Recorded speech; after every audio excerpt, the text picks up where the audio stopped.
Okay. Over to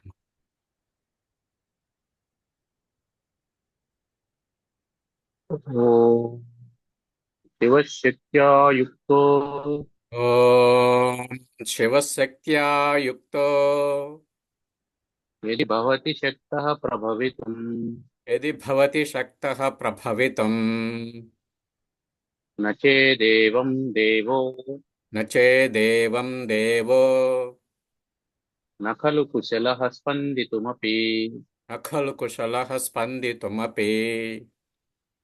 అతస్త్వామారాధ్యాం అతస్త్వామారాధ్యాం Harihara విరించాదిభిరపి Harihara విరించాదిభిరపి ప్రణంతుం స్తోతుం వా ప్రణంతుం స్తోతుం వా కథమకృత పుణ్యః ప్రభవతి. కథమకృత పుణ్యః ప్రభవతి. సర్వవేదాంత సిద్ధాంత గోచరం సారీ.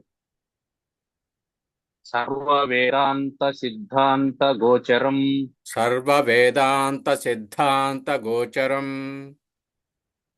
తమగోచరం తమగోచరం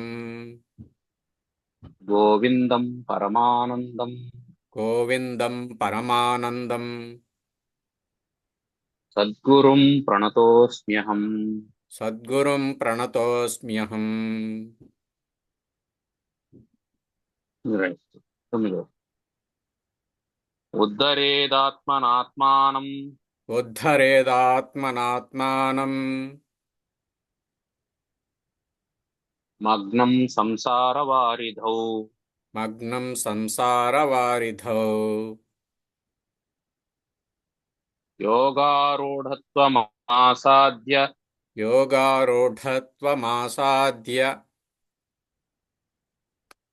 సమ్యక్ దర్శన నిష్ఠయా. సమ్యక్ దర్శన నిష్ఠయా. ఇది వరకు జగద్గురు శంకరాచార్యుల వారు మోక్షాన్ని ఎలా పొందాలి అనే దానికి ఒక ఉపాయాన్ని చెప్పినారు. అంటే నిత్యానిత్య వస్తు వివేకం కలిగి ఉండాలా. అది కలిగినటువంటి వాడు ఏం చేయాలా? స్థూలంలో ఉన్నటువంటి, అంటే స్థూల ప్రపంచంలో ఉన్నటువంటి బాహ్య ప్రపంచంలో ఉన్నటువంటి ఇంద్రియ విషయాలైన శబ్ద స్పర్శ రూప రసగంధాలు వాటితో సంబంధం లేకుండా ఆ అంతఃకరణాన్ని శుద్ధి చేసుకొని నిరంతరం బ్రహ్మం నందు మనసు నిలుపుకొని మనసును శుభ్రం చేసుకొని ఉంటే అప్పుడు గురువు అయినటువంటి వారు ఏం చేస్తాడు? పరతత్వాన్ని తెలియజేసేటువంటి మహావాక్యాలను బోధిస్తాడు. అంటే మహావాక్యాలను వినడానికి కావాల్సినటువంటి క్వాలిఫికేషన్ ఏమిటి అంటే అంతఃకరణ శుద్ధి. అంతఃకరణ శుద్ధి, మోక్షం కావాలనేటువంటి కోరిక. అంటే కోరిక ఉంటే అంతఃకరణం శుద్ధిగా ఉంటుందా? కోరిక లేకపోతే అంతఃకరణం శుద్ధిగా ఉంటుందా?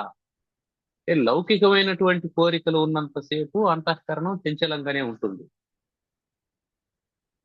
మోక్షం కావాలనే కోరిక ఉంటే అంతఃకరణం చెలించదు, అదొక్కటే ఉంటుంది. అదే కారు కావాలనే కోరిక ఉందనుకోండి, ఆ కారు ఏ కంపెనీ కావాలా, ఏ కలర్ లో కావాలా, దానికి పార్కింగ్ ఎక్కడ తీసుకోవాలా, దానికి షెడ్ ఎట్టేయాలా, చిన్న కారు అయితే పార్కింగ్ సరిపోతుందా, పెద్ద కారు అయితే పార్కింగ్, ఇవన్నీ అనుబంధంగా వచ్చేటువంటివి. మోక్షాన్ని పొందాలని అనుకున్నప్పుడు ఇంకా అనుబంధంగా ఏమీ రావు, అదొకటే ఉంటుంది. అందువల్ల ఏమిటి? మనసు ఏకాగ్రం అవుతుంది. కోరిక అనేది అది ఒక్కటే ఉంటే, ఏదైనా సరే ఒకటే ఉంటే అది మనిషి ఇబ్బంది పెట్టదు. ఎప్పుడు ఒకటిగా ఉండదు కోరిక, దానికి అనుబంధంగా చాలా ఉంటాయి. అందువల్ల మోక్షం కావాలనేటువంటి ఒక కోరిక కలిగి ఉండి అంతఃకరణాన్ని శుభ్రం చేసుకొని ఉంటే గురువు గారు మహావాక్యాలను బోధిస్తారు. బోధించిన తర్వాత ఏం చేయాలా? నిరంతరం మననం చేసుకుంటూ ఉండాలి. గురువు గారు చెప్పినటువంటి విషయాన్ని మననం చేసుకుంటూ ఉంటే అవి మనసులో స్థిరంగా ఉంటాయి. ఏది మన మనసులోకి దానంతట అది రాదు, మనం మననం చేస్తే తప్ప. ప్రవేశ ద్వారాలు మన అధీనంలో ఉంటాయి. కళ్ళు, ముక్కు, నోరు, చెవులు ఇవన్నీ ప్రవేశ ద్వారాలు. వీటిని తెరిచి ఉంచాలనా మూసి ఉంచాలనా అనేది మన ప్రమేయంతో ఉంటుంది. మనం ఏదైనా ఒక వస్తువుని చూసి ఆకర్షితమైనాము అని అంటే అర్థం ఏంటంటే ఆ వస్తువు కోసం మనం ద్వారాల్ని తెరిచిపెట్టామని అర్థం. కాబట్టి ఇక్కడ మనం ఏం చేయాలా? దేనికోసం ద్వారాలను తెలియాలనో దానికోసం ద్వారాలు తెరిచిపెట్టాలా. దేనికోసం వద్దనుకుంటామో దాన్ని మూత వేసేయాలి. ఇప్పుడు తలుపులు కిటికీలు తీస్తాం చల్లగా గాలి వస్తా ఉంది అంటే. అదే తుఫాను గాలి అనుకోండి, అప్పుడు కూడా గాలే, తీవ్రంగా వస్తుంది గాలి. అప్పుడు ఏం చేస్తాం? తలుపులు కిటికీలు మూసి పెడతాం. అంటే దేనికి తలుపులు తెరియాలి, దేనికి కిటికీలు తెరియాలి అని మనకు తెలుసు. అదే విధంగా కోరికలు కూడా వేటి కోసం మనం ఆ హృదయాన్ని తలుపులు తెరిచి పెట్టాలి, దేనికి తెరిచి పెట్టకూడదు అనేది మనకు తెలిసి ఉండాలి. దానికే విచక్షణ అని పేరు. ఆ విచక్షణ అనేది ప్రాథమిక లక్షణం సాధకునికి, విచక్షణ కలిగి ఉండడం. ఇట్లా గురువు గారు చెప్పినటువంటి వాక్యాన్ని నిరంతరం మననం చేస్తూ ఉండాలి. తేనోపదిష్టార్థ సమాహితాత్మ అనేది ముందు శ్లోకంలో చెప్పారు. ఎందుకు అంటే, ఎందుకు చేయాలి అట్లా అంటే, నువ్వు సంసార వారిధో మగ్నం, సంసారం అనేటువంటి సముద్రంలో మగ్నం అయిపోయి ఉన్నావు. సంసారం అంటే జనన మరణాల యొక్క శృంఖల. పునరపి జననం, పునరపి మరణం, పునరపి జననం, పునరపి మరణం. ఇది సంసారం. ఇట్లా ఎన్ని వందల సార్లు వేల సార్లు పుట్టామో తెలియదు. పుట్టడం అంటే ఏమిటి? శరీరాలు ధరించడం. మనిషికి శరీరాల యొక్క మార్పు ఉన్నది. ఈ శరీరం మారిపోవడాన్నే మనం ఏమంటున్నాం? జనన మరణాలు అంటాం. కొత్త శరీరాన్ని ధరించడాన్ని జననం అంటున్నాం. ఆ శరీరాన్ని వదిలిపెట్టేయడాన్ని మరణం అంటున్నాం. మళ్ళీ ఇంకో శరీరాన్ని ధరిస్తే దాన్ని జననం అంటున్నాం. ఆ శరీరాన్ని వదిలిపెట్టేస్తే మరణం అంటున్నాం. కాబట్టి జననము మరణం అంటే అర్థం ఏంటంటే శరీరాన్ని ధరించడము వదిలేయడం. ఎవడు ధరిస్తున్నాడు దీన్ని అంటే కనిపించేటువంటి స్థూల శరీరాన్ని, పాంచభౌతికమైనటువంటి శరీరాన్ని, కళ్ళు, ముక్కు, నోరు, చెవులు, కాళ్ళు, చేతులు ఉన్నటువంటి శరీరాన్ని లోపల ఒకడు నడిపిస్తూ ఉన్నాడు.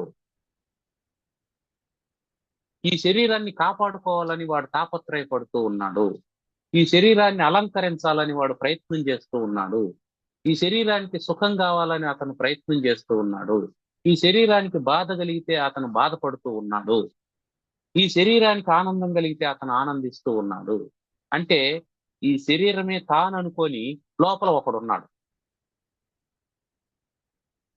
కానీ అతనికి తెలియాల్సింది ఏంటంటే ఈ శరీరాన్ని అతని ప్రమేయం లేకుండానే అతను వదిలేసేటువంటి రోజు వస్తాడు. ఆ రోజున ఏం చేస్తున్నాడు? అతని శరీరాన్ని వదలలేక దుఃఖాన్ని అనుభవిస్తూ ఉన్నాడు. కానీ ఆ శరీరం ద్వారా ఎంత ప్రారంధం ఉందో అంత అనుభవించి ఆ శరీరాన్ని వదిలేస్తాడు. ఆ తర్వాత అతని ప్రారంధం అయిపోయిందా? అయిపోలేదు, ఇంకా ఉంది. ఇవంతా ఎట్లంటే భూమి పొరల్లో విత్తనాలు ఉన్నట్లు మానవుని యొక్క సూక్ష్మ శరీరం యొక్క పొరల్లో అనేకమైన వాసనలు ఉన్నాయి. 4 చినుకులు పడ్డాయి, మరుసటి రోజు చూస్తే నేలంతా పచ్చగా ఉంటుంది. కొన్ని లక్షల మొలకలు వచ్చి ఉంటాయి. ఆ తర్వాత వర్షం పడలేదు, ఒక నెల జరిగింది. ఇవన్నీ చెట్లు కాకుండానే, అంటే వర్షం వచ్చి ఉంటే కదా అవి పెరిగి పెద్దదై ఉంటాయి. ఆ మొలకలు ఆ ఎండకు ఎండిపోయాయి, చనిపోయాయి. అంటే ఏం అర్థం? ఆ విత్తనం నుంచి మొలక వచ్చింది, ఆ మొలక ఎండిపోయింది. అంటే అది పెద్దది కాలేదు, పెరగలేదు, అది పువ్వులు పోయలేదు, కాయలు కాయలేదు, దాని నుంచి విత్తనాలు రాలేదు, రాకుండానే చనిపోయింది. అంటే మనం ఏమనుకుంటాం, ఈ విత్తనాలన్నీ మొలకొచ్చేసినాయి, ఇంకా విత్తనాలు లేవు భూమిలో అని అనుకుంటాం. కానీ చూడండి, ఒక నెల తర్వాత మళ్ళీ వర్షం కురుస్తుంది, మళ్ళీ యథావిధిగా మళ్ళీ కొన్ని మొలకలు వస్తాయి. అంటే ఇవన్నీ మొదటిసారి ఎందుకు రాలేదు? మొదటిసారి అన్ని వచ్చేసినాయని అనుకున్నాం కదా మనం. మళ్ళీ ఎందుకు వస్తా ఉంటాం అంటే ఇంకొక పొరలో ఉన్నాయి అవి. వీటి తర్వాత మళ్ళీ కూడా వస్తాయి, మళ్ళీ కూడా వస్తాయి, మళ్ళీ కూడా వస్తాయి, వస్తూనే ఉంటాయి. వ్యవసాయం చేసే రైతుకు తెలుస్తూ ఉంటుంది అది. కలుపు మొక్కలు తీస్తూనే ఉంటాడు, వస్తూనే ఉంటాయి. అంటే ఏమర్థం? అనేకమైనటువంటి జన్మల నుంచి వాసనలు పేరుకొని పొరల్లో అట్లాగే ఉన్నాయి. అట్లాగే ఈ శరీరం వదిలేస్తాం, ఈ శరీరంతో జరగాల్సిన పని అయిపోయింది, ఈ శరీరం వదిలేసాం. ఆ తర్వాత ఇంకో శరీరాన్ని ధరిస్తాం, ఇంకో శరీరాన్ని ధరిస్తాం. ఇలా శరీరాల్ని తీసుకోవడం వదిలేయడం, తీసుకోవడం వదిలేయడం, తీసుకోవడం వదిలేయడం. కొన్ని రోజులు ఆ శరీరంతో మమేకం, ఇదే నాదేని అనుకోవడం, నేనే ఈ శరీరం అని అనుకోవడం. దానికే సంసారం అని పేరు. ఈ శరీరం నాది అని అనుకోవడమే సంసారం. అదొక సముద్రం, దాంట్లో మునిగిపోయినాం. అందువల్ల శరీరానికి వచ్చేటువంటి కష్టాలన్నీ తనమనుకుంటాడు, శరీరానికి వచ్చేటువంటి సుఖాలన్నీ తనమనుకుంటాడు. ఎందుకు శరీరానికి కష్టాలు సుఖాలు వస్తాయంటే దానికి ప్రారంధం ఉంది. ఆ ప్రారంధం అనుభవించడం కోసమే శరీరం వచ్చింది.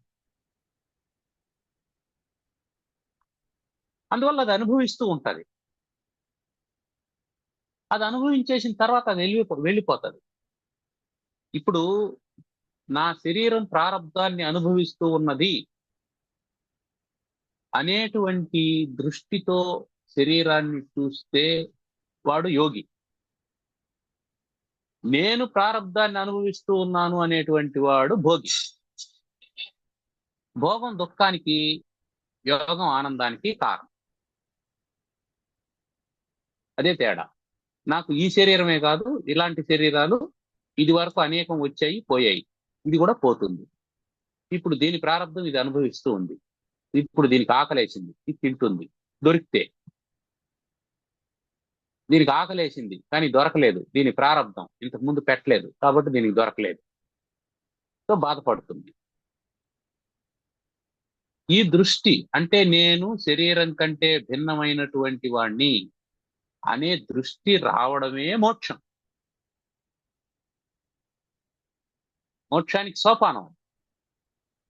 ఎప్పుడైతే నేను శరీరానికంటే భిన్నమైనటువంటి వాణ్ణి అనేటువంటి భావన వచ్చిందో, అప్పుడు శరీరం ద్వారా అనుభవింపబడుతూ ఉన్నటువంటి ప్రారంధం వల్ల కలిగే సుఖ దుఃఖాలు సాధకుణ్ణి అంటవు, సాధకుణ్ణి అంటవు. ఈ అంటకపోగా ఇక శరీరానికి సంబంధించిందే కాదు, ఆ బుద్ధి, మనస్సు, చిత్తం, అహంకారం, వీటన్నింటినీ పరిశీలన చేసినప్పుడు మెల్లమెల్లగా అన్ని పొరల్లో ఉండేటువంటి వాసనలు, బీజాలు అన్నీ కూడా ఏ విధంగా అయితే గింజల్ని వేయించిన తర్వాత అవి మొలకెత్తవో, ఆ విధంగా ఈ జ్ఞానం కలిగిన తర్వాత మెల్లమెల్లగా ఈ విత్తనాలన్నీ ఏమవుతాయంటే వాటి మొలకెత్తే స్వభావాన్ని కోల్పోతాయి. అందుకే జ్ఞానాగ్ని దగ్ధ కర్మాణం అని చెప్పి అన్నా. జ్ఞానం అనేది అగ్ని వంటిది. అదేం చేస్తది? ప్రారంధాన్ని కూడా దహిస్తది, ఆగామి సంచితాలను దహిస్తది. దానివల్ల ఏమవుతది? మళ్ళీ ఎంత కుంభవృష్టి కురిసినా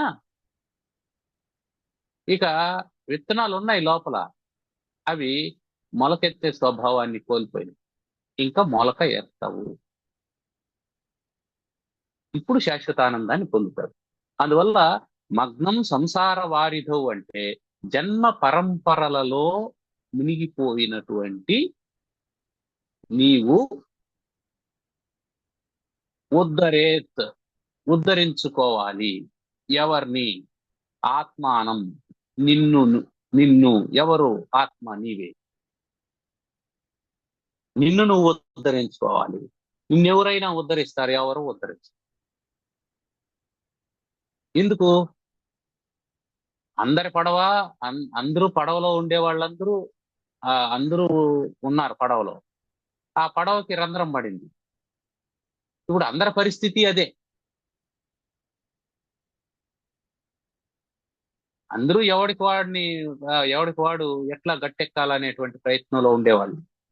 ఇప్పుడు పొరపాటు నువ్వు ఇంకెవరినైనా పట్టుకుంటావు అని అంటే వాడు అలసిపోతాడని వాడికి కూడా తెలుసు, నిన్ను వాడిని ఇద్దరిని ఈదాలంటే. అందువల్ల ఇక్కడ భార్య లేదు, పిల్లలు లేదు, అమ్మ లేదు, నాన్న లేదు, అక్క చెల్లి ఎవరూ లేదు. ఎవడికి వాడు ఈదుకుంటూ వెళ్లాల్సిందే బ్రతకాలి అంటే. లేదు నేను వాళ్ళను ఉద్ధరిస్తాను వీళ్ళను ఉద్ధరిస్తానని అందరినీ పట్టుకున్నావు అనుకో, అసలు నువ్వు ఈదలేవు, అందరూ కలిసి చనిపోతారు. కాబట్టి ఉద్ధరే ఆత్మన్ ఆత్మానం, ఎవరిని వాళ్ళు ఉద్ధరించుకోవాలి. ఉద్ధరించుకోవడం అంటే ఆ దరికి చేరడం. ఉద్ధరణ అంటే ఆ అవతల తీరానికి చేరిపోవడం. ఎక్కడున్నాం ఇప్పుడు? సంసార సముద్రంలో ఉన్నాం, పడవ మునిగిపోతూ ఉంది. కాబట్టి అవతల తీరానికి వెళ్ళాలి. ఈ ఉద్ధరేదాత్మనాత్మానం, ఆత్మానం అవసాదయేత్, ఆత్మైవ హ్యాత్మనో బంధు, ఆత్మైవ రిపురాత్మన అనేటువంటిది గీతావాక్యం. దాన్ని ఆ ప్రమాణంగా తీసుకున్నాడు. ఇక ఏం చెప్పాడు? ఎలా ఉద్ధరించుకోవాలి? సరే, సంసారంలో పడిపోయాం, ఉద్ధరించుకోవాలనేటువంటి ఆలోచన కూడా ఉంది, మనల్ని మనమే ఉద్ధరించుకోవాలా. But how? ఎలాగంటే యోగారూఢత్వమాసాద్య సమ్యక్ దర్శన నిష్ఠయా. సమ్యక్ దర్శన నిష్ఠయా. దర్శనం అంటే జ్ఞానం.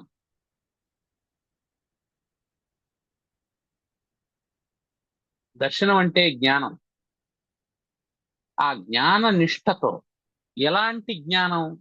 సమ్యక్ జ్ఞానం. సమ్యక్ జ్ఞానం. జ్ఞానం అంటే తెలియడం. అన్ని అంతా జ్ఞానమే. జ్ఞానంగా అన్నటువంటిది ఏమీ లేదు. అజ్ఞానం కూడా జ్ఞానమే. నాకు తెలియదు అని తెలియడం కూడా జ్ఞానం. నాకు తెలుసుననుకోవడం జ్ఞానం, కొంత తెలుసుననుకోవడం జ్ఞానం, అంతా తెలుసుననుకోవడం జ్ఞానం. అన్ని జ్ఞానమే, అంత జ్ఞానం. అయితే సమ్యక్ దర్శన నిష్ఠయ. ఏది సమ్యక్ జ్ఞానం అంటే అన్ని జ్ఞానాలు ఏం చేస్తాయి? మనిషికి భేద బుద్ధిని ప్రసాదిస్తాయి. ఒక వస్తువుని గురించి తెలియడం వల్ల ఈ వస్తువు ఇంకొక వస్తువు కంటే భిన్నమైనటువంటిది అని తెలుస్తుంది.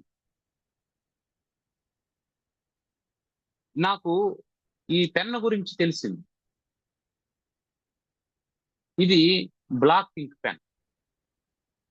ఇది జ్ఞానం. నాకు దీనికి సంబంధించినటువంటి జ్ఞానం. ఇది బ్లాక్ ఇంక్ పెన్ అనేది జ్ఞానం. ఎప్పుడైతే ఇది బ్లాక్ ఇంక్ పెన్ అని నేను చెప్పి అన్నానో దీనికంటే భిన్నమైనటువంటి బ్లూ ఇంక్ ఉందని, రెడ్ ఇంక్ ఉందని నాకు తెలియజేస్తూ ఉంది. కాబట్టి ఈ జ్ఞానం ఏం చేస్తుంది? నాకు ఇంకొక వస్తువుతో భేదాన్ని కలిగిస్తూ ఉంది.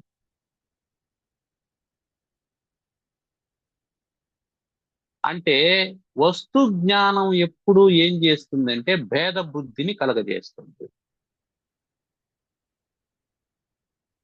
ఇక్కడ సమ్యక్ దర్శనం అంటే, సమ్యక్ జ్ఞానం అంటే ఏమిటి? అభేద బుద్ధిని కలిగించేటువంటి జ్ఞానము. అభేద బుద్ధిని కలిగించేటువంటి జ్ఞానం.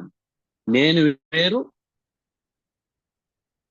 నేను వేరు, ఈ ప్రపంచం వేరు, నేను వేరు, ఈశ్వరుడు వేరు, నేను వేరు, ఆత్మ వేరు, నేను వేరు, ఈ ప్రదేశం వేరు. అంటే నేను వేరు, ఈ కాలం వేరు. వస్తుకృత, కాలకృత, దేశకృతమైనటువంటి భేదాలను కలిగించేటువంటి జ్ఞానం సమ్యక్ జ్ఞానం కాదు. కాబట్టి జ్ఞానం అనేది ఏమిటి? సమస్తం ఏకత్వం అనేటువంటి జ్ఞానాన్ని కలిగించాలి. అంతా ఒకటైనటువంటి జ్ఞానాన్ని కలిగించేదే సమ్యక్ జ్ఞానం. అది ఎప్పుడు తెలుస్తుంది? గురువులు మహావాక్యోపదేశం చేసినప్పుడు ఆ ఆత్మ సాక్షాత్కార జ్ఞానం కలుగుతుంది. నాకంటే భిన్నంగా ప్రపంచం లేదు, నేను ప్రపంచం కంటే భిన్నుణ్ణి కాదు, అంతా ఒకటే అనేటువంటి ఏకత్వ జ్ఞానం కలగడమే సమ్యక్ జ్ఞానం, సమ్యక్ దర్శనం. నేను చూసినప్పుడు ఈ వస్తువుగా కనిపించవచ్చు, కానీ ఆ వస్తువు లోపల ఉండేటువంటి చైతన్యాన్ని ఇంకొక వస్తువులో ఉండేటువంటి చైతన్యాన్ని సమానంగా చూడడం సమదర్శనము. సమ్యక్ దర్శనం అంటే సమదర్శనము. భగవద్గీత కూడా దీని గురించి ఏం చెప్పింది?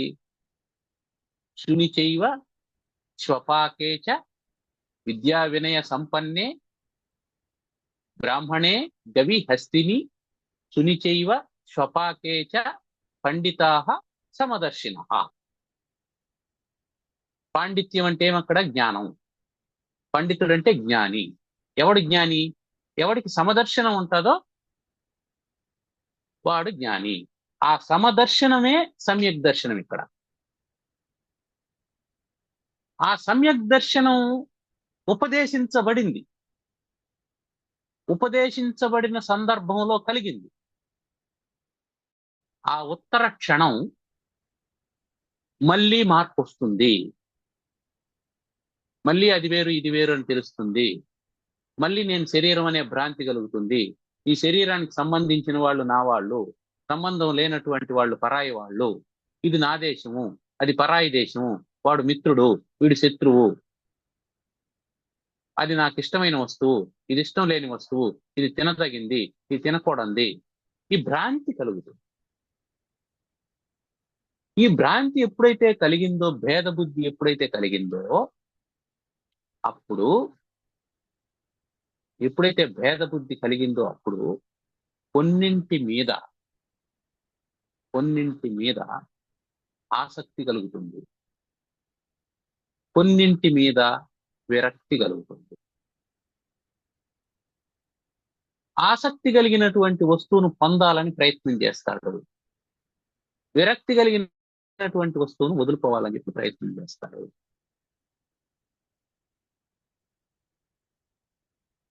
ఎప్పుడైతే కొన్ని వస్తువులు ఆసక్తికరమైనటువంటివి, కొన్ని వస్తువులు అనాసక్తమైనటువంటివి ఉన్నాయో అప్పుడు భేద బుద్ధి కలిగింది. అది సమ్యక్ దర్శనం కాదు.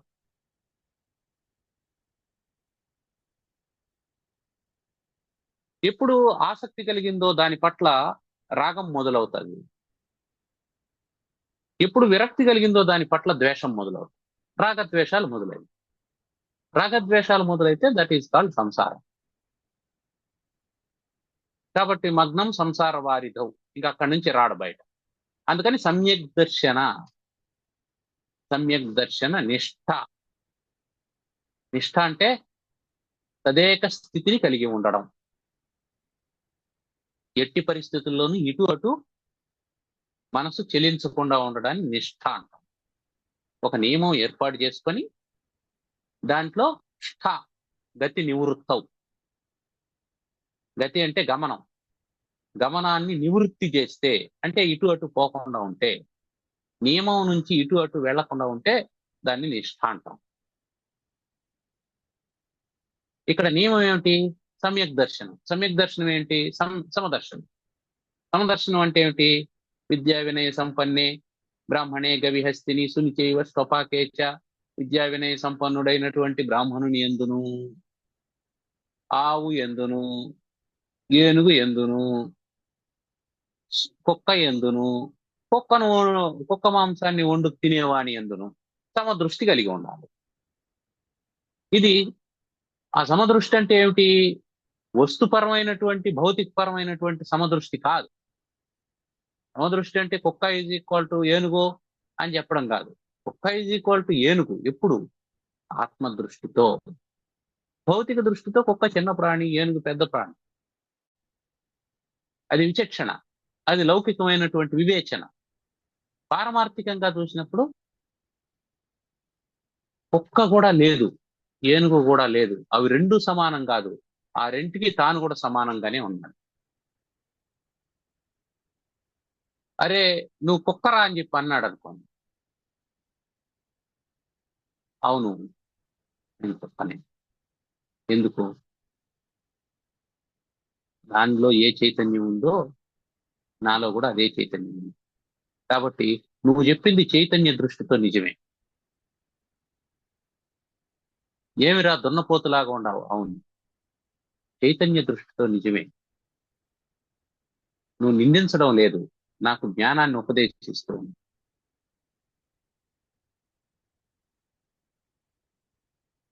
భౌతిక దృష్టితో వేరు, అది వానికి కూడా తెలుసు. నువ్వు దున్నపోతురా అని అన్నా అంటే, "ఉమ్, భౌతిక దృష్టితో నేను దున్నపోతును కాదనేది అతనికి కూడా తెలుసు, స్పష్టంగా కనిపిస్తుంది కదా. నేను మనిషి రూపంలో ఉండానా దున్నపోతు రూపంలో? మరి నువ్వు దున్నపోతని ఎందుకు అన్నాడు అంటే, దున్నపోతులో ఉండేటువంటి చైతన్యము నీలో ఉండేటువంటి చైతన్యం సమానం అని జ్ఞాన బోధన చేస్తున్నాడు. మనం ఏం చేస్తున్నాం? శారీరకమైనటువంటి దీన్ని తీసుకొని మనల్ని మనం కానటువంటి దాన్ని మన మీద ఆపాదించుకొని, నాకు రెండు కాళ్ళు ఉండగా, రెండు చేతులు ఉండగా, తోక లేకుండా ఉండగా నన్ను దున్నపోతని అంటాడా అని అనుకుంటుంది. ఆ, నువ్వు దున్నపోతు కాదు కదా, అది నీకు స్పష్టంగా తెలుస్తుంది, అతనికి స్పష్టంగా తెలుస్తుంది. కానీ అతను నిన్ను దున్నపోతని ఎందుకు అన్నాడు అంటే, ఆత్మదృష్టితో నీకు ఉపదేశం చేస్తూ ఉన్నాడు అతన్ని గురువు.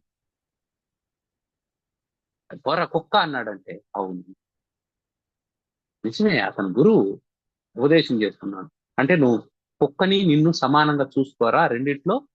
సునిచైవ స్వపాకేచ అని గీతాచార్యుడు చెప్పినటువంటిది. గీతాచార్యుని బదులు అతను వచ్చాడు. కాకపోతే గీతాచార్యుడు అర్జున్ చెప్పాడు, ఈ ఆచార్యుడు మనకు చెప్తున్నాడు. కాకపోతే ఆయన మందస్మితంతో చెప్పాడు, ఈయన కొంచెం కోపంతో చెప్తూ ఉంటాడు. ఆ కోపం అనేది ఆయనకి సంబంధించిందే కానీ మనకు సంబంధించింది కాదు. కాబట్టి దాని గురించి మనం, అతని ఎమోషన్స్ ని మనం ఎవడు కంట్రోల్ చేయడానికి? అతను కోపంగా ఉండొచ్చు, ఆనందంగా ఉండొచ్చు, దుఃఖంతో ఉండొచ్చు, ఏమైనా ఉండొచ్చు. అతను అన్నటువంటి మాట ఏమిటి? నువ్వు కుక్క అన్నాడు. అవును, ఎస్, ఆత్మ దృష్టితో చూసినప్పుడు నువ్వు చెప్పింది సత్యమే.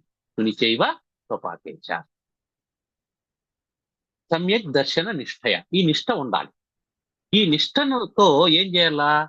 యోగారూఢత్వమాసాద్య. ఈ నిష్ఠ ఒకటి ఉంటే సరిపోదు, దీనికి యోగారూఢత్వం ఉండాల. ఆసాధ్య పొంది, ఉద్ధరేది ఆత్మనాత్మానం. పొందితే మనల్ని మనం కాపాడుతాం. ఈ ఏమిటి యోగారూఢము? యోగం అంటే ఏమిటి? యోగం అంటే ఏం చెప్పింది పతంజలి యోగ సూత్రాలు? యోగ చిత్తవృత్తి నిరోధ. చిత్తవృత్తులను నిరోధించుకోవడం యోగం.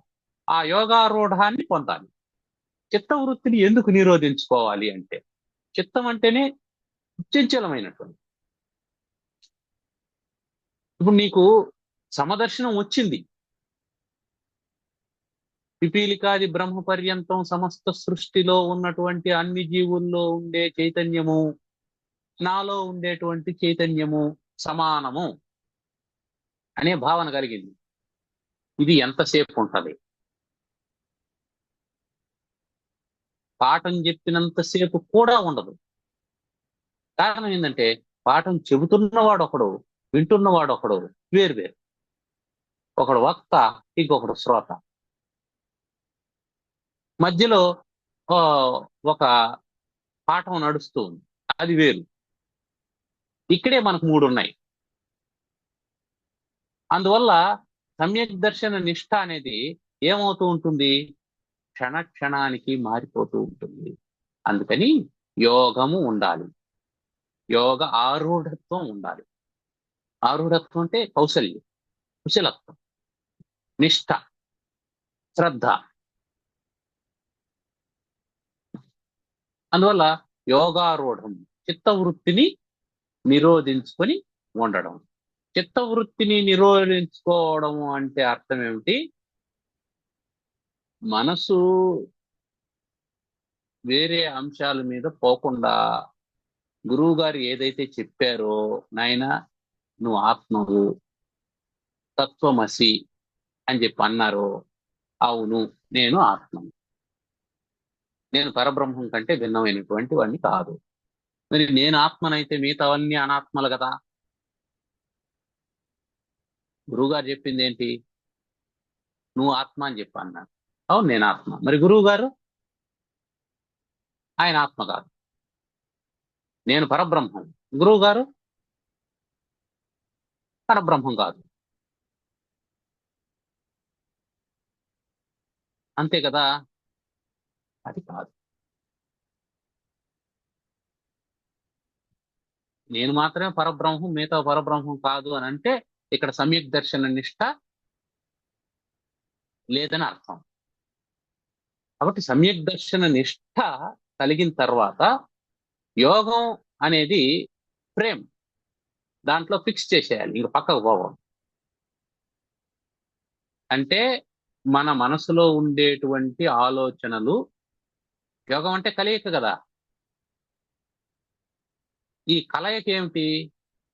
ప్రపంచం అంతా లేదా విశ్వం అంతా, సృష్టి అంతా పరమాత్మలో అంతర్భాగం, నేను కూడా అంతర్భాగం.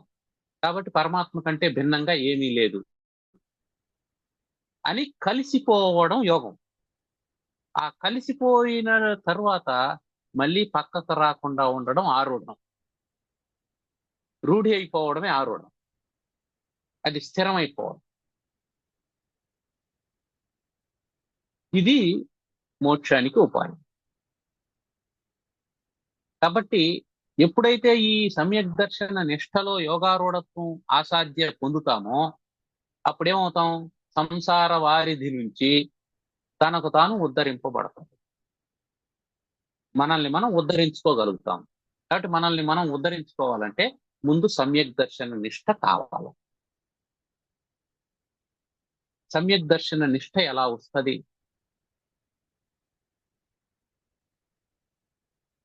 అది ఉంటే ఇది కలుగుతుందనే తెలుసు. అన్నం ఉంటే ఆకలి తీరుతుందనే తెలుసు. మరి అన్నం ఎలా చేసుకోవాలి? అన్నం వండుకునేది తెలియాలి కదా మనం. ఆ విషయాన్ని చెప్తూ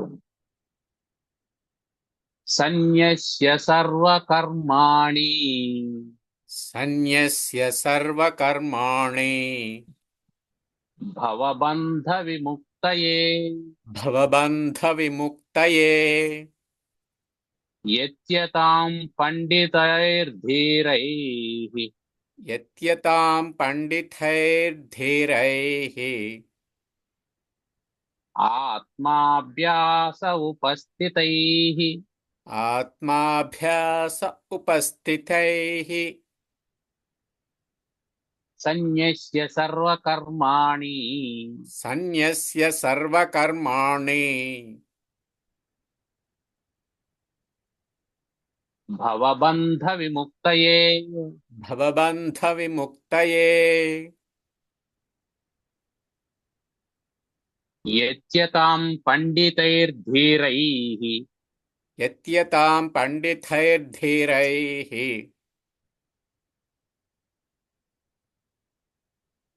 ఆత్మాభ్యాస ఉపస్థితై ఆత్మాభ్యాస ఉపస్థితైః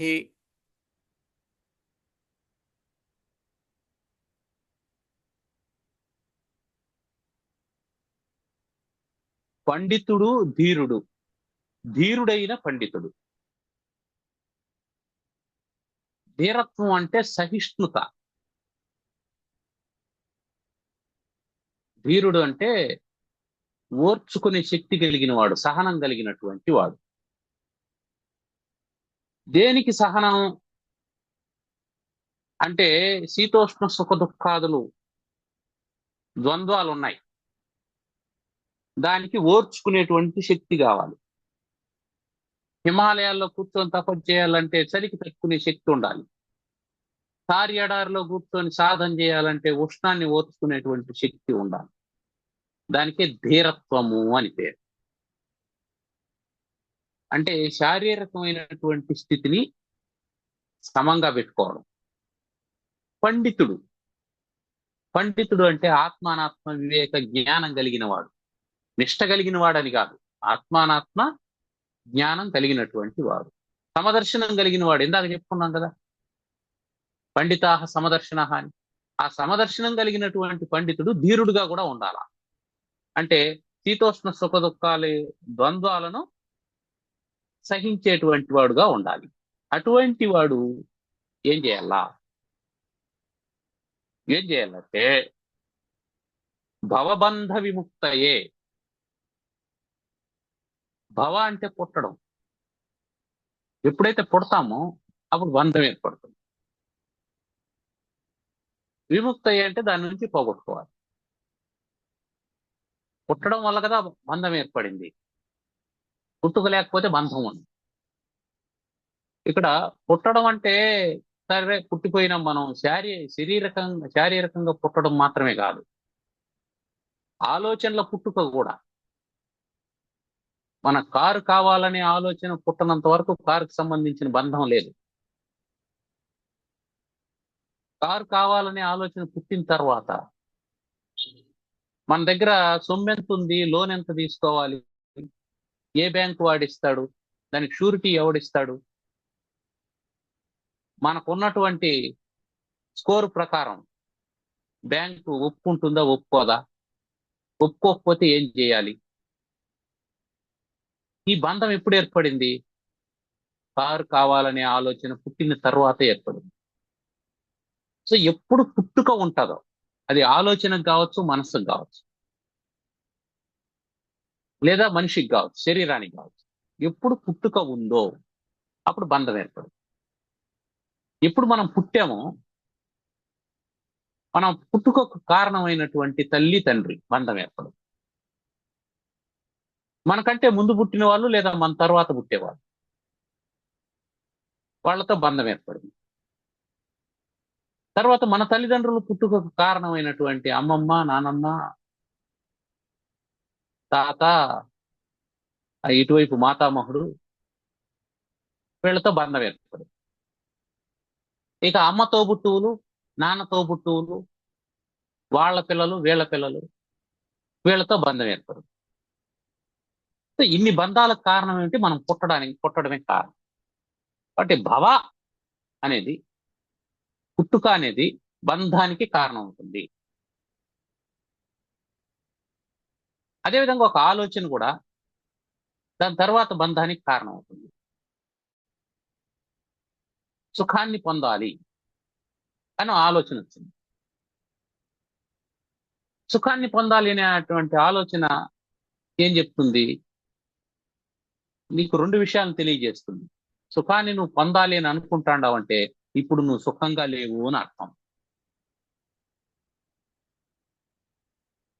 ఎప్పుడైతే నువ్వు సుఖంగా లేవు అనేది తెలిసిందో, ఇప్పుడు నువ్వు ఉన్న స్థితికి చుట్టూ ఏమేమి ఉన్నాయో వాటన్నిటిని మార్చేయాలనుకుంటావు.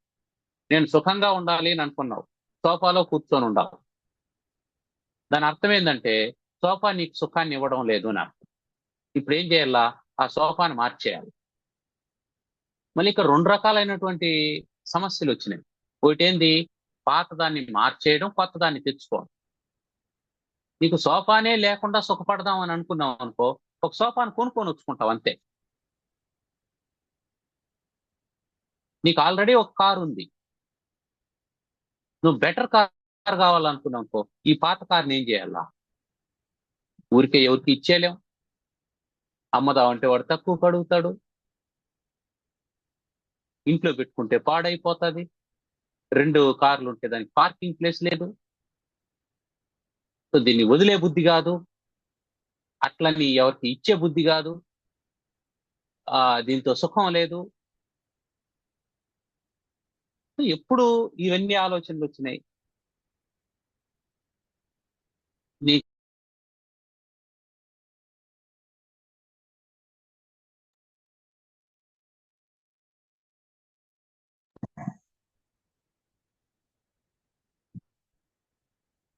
ఇంతకంటే సుఖం కావాలి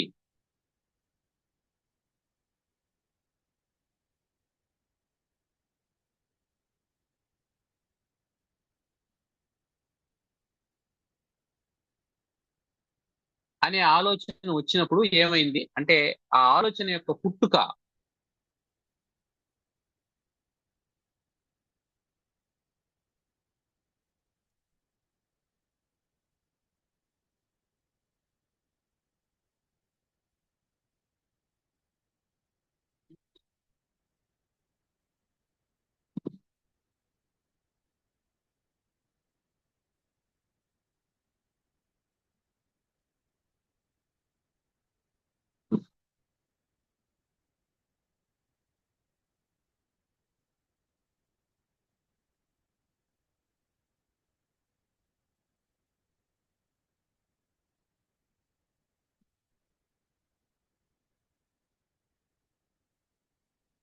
వినిపిస్తుందా? వినిపిస్తుంది. మురళిరెడ్డి, వినిపిస్తుంది, వినిపిస్తుంది, వినిపిస్తుందా? వినిపిస్తుంది. ఆ, ఆ. కాబట్టి భవం అంటే మనం పుట్టిపోయాం కాబట్టి ఆ జన్మం మాత్రమే అని కాదు, ఆ తర్వాత ఏ ఆలోచన పుట్టినా అదంతా బంధానికి కారణం అవుతుంది. కాబట్టి ఏం చేయాలా? భవబంధ విముక్తి అంటే, ఇది చాలా మంది ఏమనుకుంటారు, ఓహో పుట్టాం కాబట్టి బంధం ఏర్పడింది, మరణిస్తే బంధం పోతది అని అనుకుంటారు.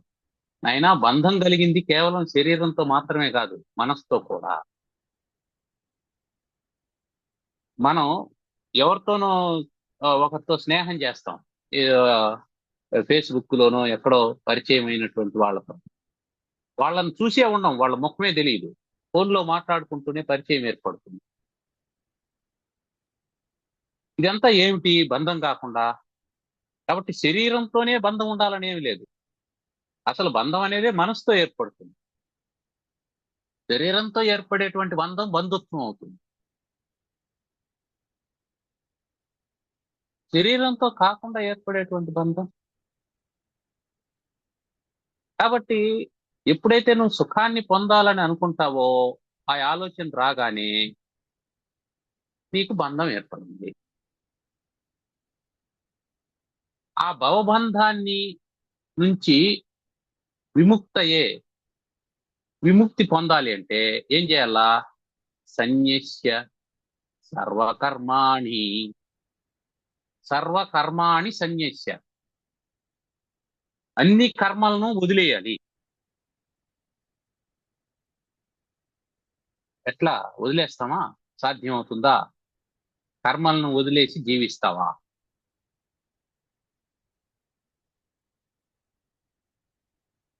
సన్యస్య సర్వకర్మాణి.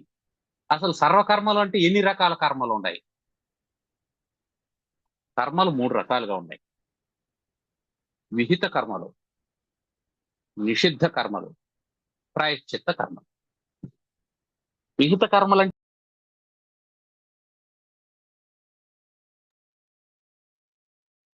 అన్మ్యూట్ అయింది మురళి.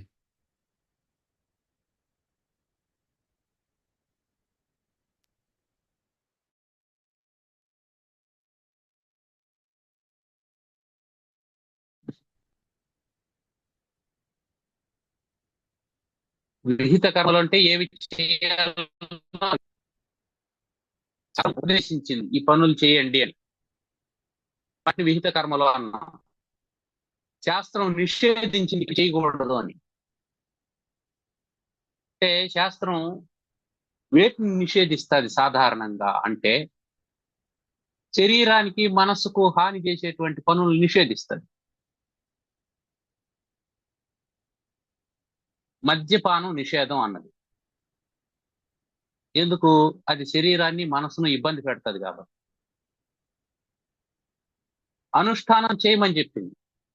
యజ్ఞ దాన తపస్సుల్ని చేయమని చెప్పింది. ఎందుకు? అది నీకు ఆనందాన్ని కలిగిస్తుంది, నీ పురోభివృద్ధికి కారణం అవుతుంది కాబట్టి. అంటే శాస్త్రం ఇప్పుడు మన అభ్యుదయాన్ని ఆకాంక్షించి ఈ పనులు చేయండి అని చెప్తుంది. అది వద్దని చెప్పడం కూడా అభ్యుదయాకాంక్షతోనే చెప్తుంది. ఈ పని చేయొద్దు, దీనివల్ల హాని జరుగుతుంది చెప్తుంది. కాబట్టి ఏది చెప్పిందో అది చేయాలి, ఏది వద్దనిందో దాన్ని మానేయాలి. ఒక్కోసారి పొరపాటున ఏం చేస్తాం, విహిత కర్మల్ని ఆచరించం, నిషిద్ధ కర్మల్ని చేసేస్తూ ఉంటాం. అది తెలిసి చేసామో తెలియక చేసామో, ఫోర్స్గా చేసామో, విధి లేకుండా చేసామో, ఏదో ఒకటి చేసేసాం. చేసిన తర్వాత మనం చేసింది పొరపాటు అనేది అనుకొని పశ్చాత్తాపంతో ప్రాయశ్చిత్తం చేసుకోవాలి. ప్రాయశ్చిత్తం ఎందుకు చేసుకోవాలి అంటే తిరిగి మళ్ళీ ఆ విధంగా చేయకుండా ఉండడం కోసం చేసుకోవాలి. కాబట్టి సన్యస్య సర్వ కర్మాణి అంటే కర్మలన్నింటినీ వదిలేయాలి అంటే అర్థం ఏంటి? నిషిద్ధ కర్మల్ని వదిలేయాలి. విహిత కర్మలు కూడా విహిత కర్మల్లో కూడా కామ్య కర్మలను వదిలేయాలి, నిష్కామ కర్మలను ఆచరించాలి. అసలు నిష్కామ కర్మలు అనేవి కూడా ఉంటాయా?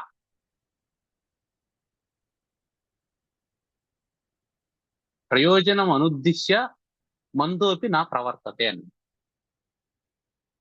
ప్రయోజనం లేకపోతే మూర్ఖుడు కూడా ఏ పని చేయడు. అటువంటిది నువ్వు పని చేస్తూ ఉన్నావంటే ప్రయోజనం లేకుండా ఎట్లా చేస్తావు? ఏమైందా, నేను దానం చేస్తాడానంటే అవును దానం చేస్తే పుణ్యం. ఎందుకు దానం చేస్తాను అంటే దానం చేస్తే పుణ్యం వస్తుంది, పుణ్యం వస్తే స్వర్గాది లోకాల్లో భోగాన్ని అనుభవిస్తాం, అంటే ఈ లోకంలో కీర్తిని అనుభవిస్తాం.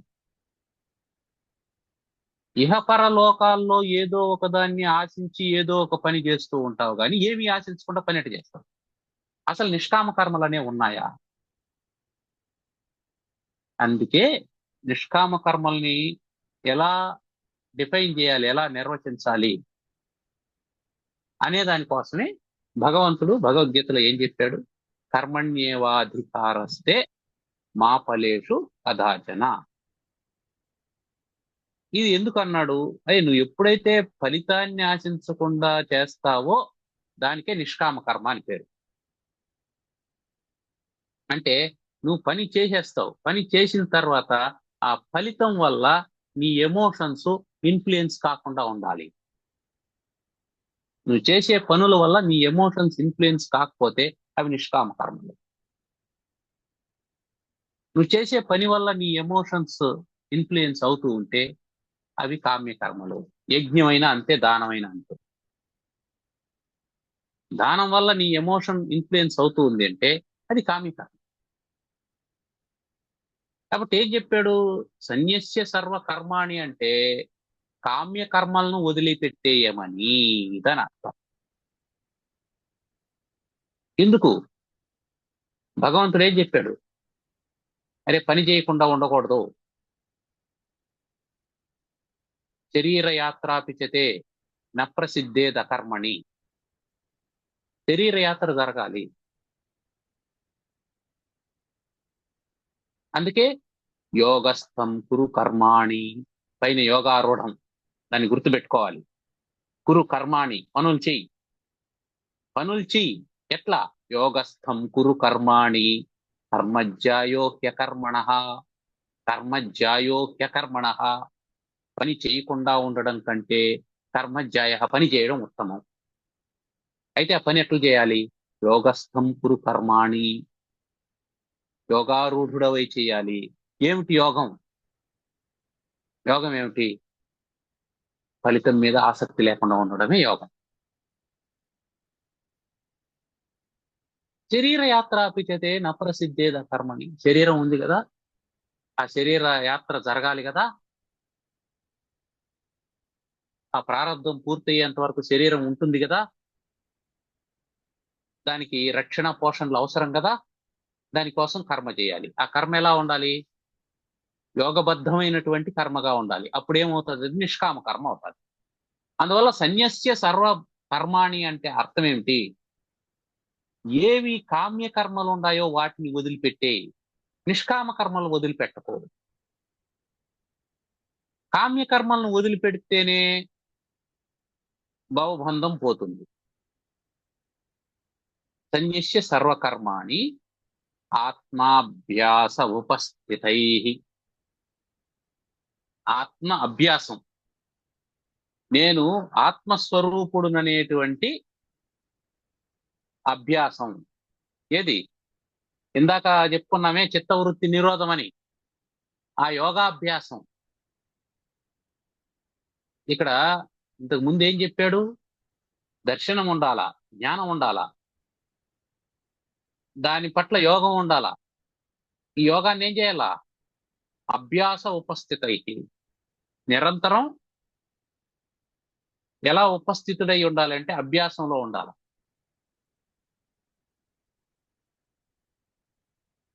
అభ్యాస యోగ యుక్తాత్మ అని భగవద్గీత.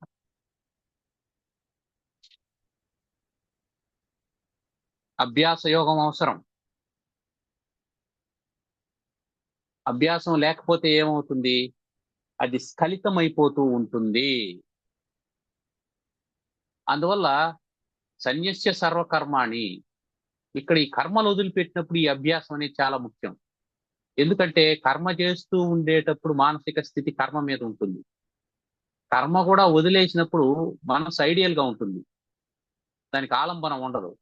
అప్పుడు అభ్యాసం లేకపోతే అది మళ్ళీ భవబంధలోకి వెళ్ళిపోతుంది. ఈ అభ్యాసం లేదంటే అది ఇంకొక అభ్యాసాన్ని మొదలు పెడుతుంది. ఈ ప్రాక్టీస్ మనం వదిలేసినామంటే వేరే ప్రాక్టీస్ మొదలు పెడుతుంది. వేరే ప్రాక్టీస్ ఏమిటి? ఇంకేదో ఆలోచన చేస్తుంది. ఆలోచన భవ పుడుతుంది అంతే. ఆలోచన పుట్టింది అంటే అర్థం ఏంటి? బంధం పుట్టింది అని అర్థం. బంధం పుట్టింది అంటే దుఃఖం పుట్టింది. దుఃఖం పుట్టింది అంటే ఆనందానికి దూరంగా జరిగిపోయినాం. ఆనందానికి దూరంగా జరిగిపోయినాం అంటే నీ ముముక్షుత్వం పోయింది. అందువల్ల ఆ ఉద్ధరేదాత్మనాత్మానం, నిన్ను నువ్వు ఉద్ధరించుకోవాలి. ఎలా? సన్యస్య సర్వకర్మాణి, కామ్యకర్మలన్నింటినీ వదిలిపెట్టేసి. సరే, నిష్కామ కర్మలు అవి కూడా ఒక స్థాయికి వచ్చిన తర్వాత నిష్కామ కర్మ కూడా ఏమవుతుందంటే అది కూడా రాలిపోతుంది. ఏ విధంగా? ఉర్వారుకమివ బంధనాత్. ఉర్వారుకమివ బంధనాత్, బాగా పక్వమైనటువంటి పండు ఏ విధంగా తొడిము నుంచి రాలిపోతుందో ఆ విధంగా కర్మ ఫలితాలను ఆశించకుండా కర్మలు చేసేటువంటి వాడికి కర్మలు కూడా వెళ్ళిపోతాయి. ఎందుకు? ఈ కర్మలన్నీ కూడా కాన్సిక్వెన్సెస్. కర్మలన్నీ కాన్సిక్వెన్సెస్, పరంపరలు, ఒకదాని తర్వాత పర్యవసానాలు. ఓ బడికి పోయావు కాబట్టి చదువుకున్నావు, చదువుకున్నావు కాబట్టి ఉద్యోగం చేయాలి, ఉద్యోగం చేస్తున్నావు కాబట్టి బాస్ ఉంటాడు, నీ సబార్డినేట్ కూడా ఉంటాడు, అటెండర్ ఉంటాడు, క్వార్టర్స్ ఉంటాయి, క్వార్టర్స్ లో రిపేర్ ఉంటుంది, అటెండర్ అరోగంట్ గా ఉంటాడు, బాస్ క్రూయల్ గా ఉంటాడు, సబార్డినేట్ సిన్సియర్ గా ఉండడు. సో ఇన్ని బాధలు ఎందుకు వచ్చింది? ఒక క్రూయల్ బాసు, అకౌంటబిలిటీ లేనటువంటి సబార్డినేటు, అరోగంట్ గా ఉండేటువంటి అటెండరు, సౌకర్యాలు లేనటువంటి క్వార్టర్స్, సరిపోయే జీతమైనటువంటి ఉద్యోగం. ఈ కాన్సిక్వెన్సెస్ అన్ని ఎక్కడి నుంచి మొదలయ్యాయి? ఉద్యోగం దగ్గర మొదలయ్యాయి. ఉద్యోగం ఎందుకు వచ్చింది? అద్భుతంగా చదివావు కాబట్టి వచ్చింది. 10 సబ్జెక్టులు పెండింగ్ పెట్టుకున్న వాటికి ఉద్యోగం రాలే. కాబట్టి నువ్వు ఏ పని చేసినా దానికి కాన్సిక్వెన్సెస్ ఉంటాయి. Don't think all consequences are favour to you. అన్ని కాన్సిక్వెన్సెస్, అన్ని పర్యవసానాలు నీకు అనుకూలంగా ఉంటాయని అనుకోవద్దు. ప్రతికూలంగా ఉండేటువంటి కాన్సిక్వెన్సెస్ కూడా ఉంటాయి. సో కోరిక పుట్టింది సుఖపడాలని. ఆ సుఖపడాలనే కోరిక పుట్టడంతో పెళ్లి చేసుకున్నాం. పెళ్లి చేసుకున్నాం కాబట్టి సంతానం కలిగింది. పెళ్లి సంతానం అంటే నేను ఒకడే ఉన్నప్పుడు సైకిల్లో వెళ్తూ ఉన్నాను. పెళ్లి చేసుకున్న తర్వాత ఆమెను కూడా తీసుకెళ్ళాలి కాబట్టి మోటార్ బైక్ కొంటాం. ఇప్పుడు ఒక అమ్మాయి కూడా పుట్టిన తర్వాత ఏం చేస్తాం?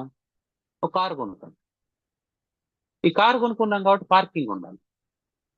పార్కింగ్ ఉండాలంటే ఇప్పుడు ఉండే ఇల్లు సరిపోదు, వేరే ఇంటికి మారాలి, లేదా కొత్త ఇల్లు కొనుక్కోవాలి. ఒకడుంటే బ్యాచులర్ రూమ్ సరిపోయేది. ఎప్పుడైతే పెళ్లి చేసుకున్నామో అప్పుడు ఇల్లు కావాల్సి వచ్చింది, దాంట్లో ఫ్రిడ్జ్ కావాల్సి వచ్చింది, ఒక వాషింగ్ మిషన్ కావాల్సి వచ్చింది. మీరు చెప్పన్నారు అవసరాలు లేదు అంటే ఏమర్థం? ఒక ఆలోచనే మొదట పుట్టింది, సుఖపడాలనేటువంటి ఒక ఆలోచన పుట్టింది. దానికి ఇవన్నీ కాన్సిక్వెన్సెస్ వచ్చాయి. అందువల్ల భవబంధ విముక్తయే అంటే ఏమర్థం?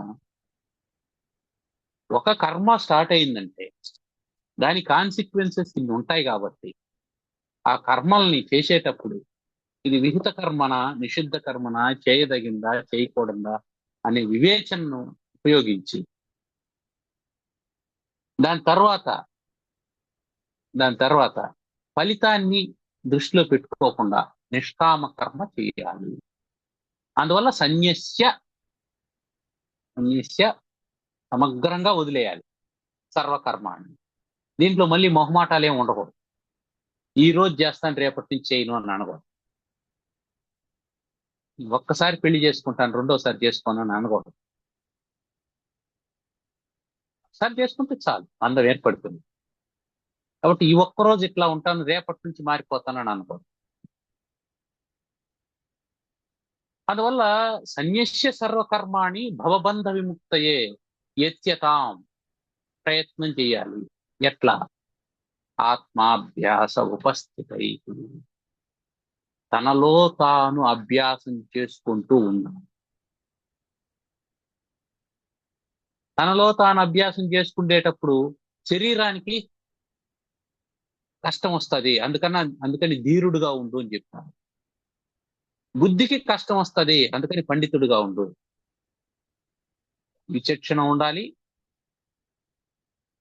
శరీరంలో తితీక్ష ఉండాలి. శీతోష్ణ సుఖ దుఃఖాలను తట్టుకునేటువంటి ధీరత్వం ఉండాలి. చిన్న చిన్న వాటికే వణికిపోయి అయ్యో చలిగా ఉంది కాబట్టి ఈరోజు నేను సాధన చేయను అని అంటే చలి ఎప్పుడూ ఉంటది, 4 నెలలు ఉంటది. ఆ 4 నెలల తర్వాత మళ్ళీ వేడి వస్తుంది. చలికి సాధన చేయనటువంటి వాడు వేడికి మాత్రం సాధన చేస్తావా? 8 నెలలు అయిపోయింది, ఇప్పుడు వర్షం కూడా పడుతూ ఉంటుంది, ఇంకేదో పని ఉంటుంది, అయిపోయింది. ఇంకా నువ్వు సాధన చేయడానికి అవకాశం ఏమీ లేదు. కాబట్టి ధీరుడు అయి ఉండాలి సాధన చేయాలంటే. శీతోష్ణ సుఖ దుఃఖాలను పరిగణలోకి తీసుకోకుండా విహిత కర్మానుష్ఠానం చేస్తూ నిష్కామ కర్మలు చేస్తూ భవబంధ విముక్తి కోసం. మళ్ళీ గుర్తుపెట్టుకోవాలి, భవబంధము అంటే భవ అంటే పుట్టుక, ఆలోచనల పుట్టుకే భవబంధము. అందువల్ల ఆలోచనల్ని మనం గమనిస్తూ ఉండాలి. మన లోపల పుట్టేటువంటి ఆలోచనల్ని మనం ఎప్పుడైతే చూస్తూ ఉంటామో ఇది సరైనటువంటిదా కాదా అని మనల్ని మనం జడ్జి చేసుకుంటూ ఉండాలి. మన ఆలోచనని మనం ఏం చేస్తాం, పొరపాటు ఏం చేస్తామంటే అవతల వాళ్ళని జడ్జి చేస్తూ ఉంటాం. వాళ్ళ ఆలోచనలు ఇట్లుంటాయి, వీళ్ళ ఆలోచనలు ఇట్లుంటాయి. కాదు, మనం చేయాల్సినటువంటి సాధన అది కాదు. ఆత్మాభ్యాస ఉపస్థితి అంటే అర్థం ఏంటంటే, ఆత్మాభ్యాసం అంటే ఏమిటంటే మన ఆలోచనలు ఏం పుట్టుతున్నాయి, దీన్ని